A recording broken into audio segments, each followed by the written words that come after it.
Hello दोस्तों, आप लोग देख रहे हैं नितेश रियल न्यूज।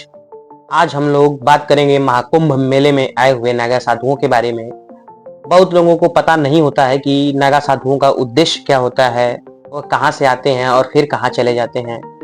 नागा साधुओं का जीवन अनेक रहस्यों से भरा हुआ है। जो नागा साधु है, नागा एक तरीका का विचार है। बहुत इतिहासकार बताते हैं कि नागा साधुओं का जो इतिहास है वह सिंधु घाटी सभ्यता से भी पुराना है।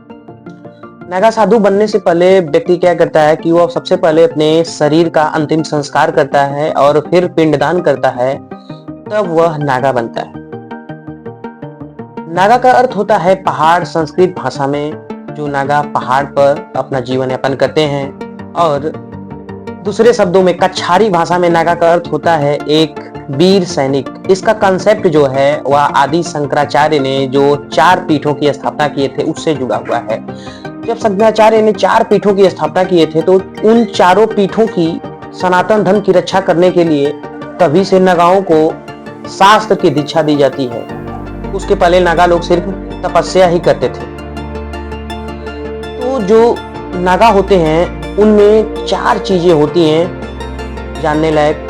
बहुत लोग जानने की इच्छा प्रकट करते हैं कि जो नागा होते हैं ये भस्म क्यों लगाते हैं, सर्दी और किसी भी मौसम में सिर्फ एक ही तरीके से रहते हैं, यह कहाँ से आते हैं और कहाँ चले जाते हैं, और यह क्यों नग्न अवस्था में रहते हैं नागा लोग। तो सबसे पहले बताते हैं कि नागा लोग जो हैं यह क्यों नग्न अवस्था में रहते हैं। तो जैसे गर्भ अवस्था में बच्चा जो होता है वह नग्न अवस्था में ही होता है, तो नागा लोग प्रकृति को महत्व देने के लिए ही नग्न अवस्था में रहते हैं, वह प्रकृति को ज्यादा महत्व देते हैं।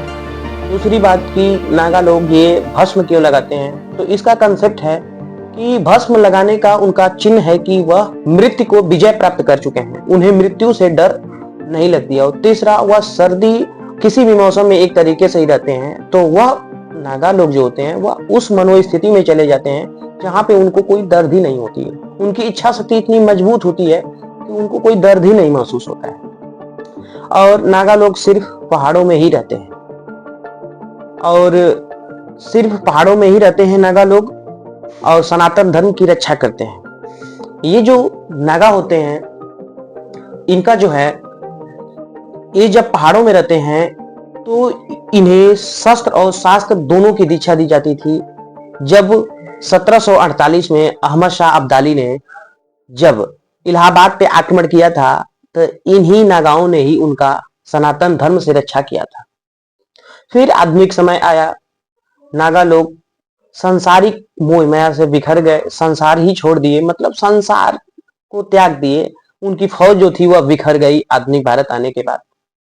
नागा लोगों का जीवन जो होता है वह अजीब सा होता है।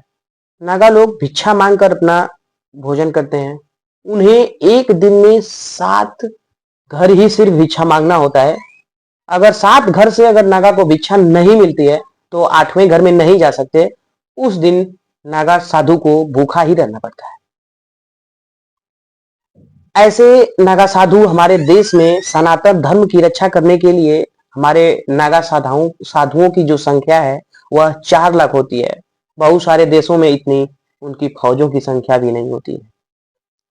तो नागा साधु जो होते हैं वह बहुत कड़ी तपस्या होते हैं।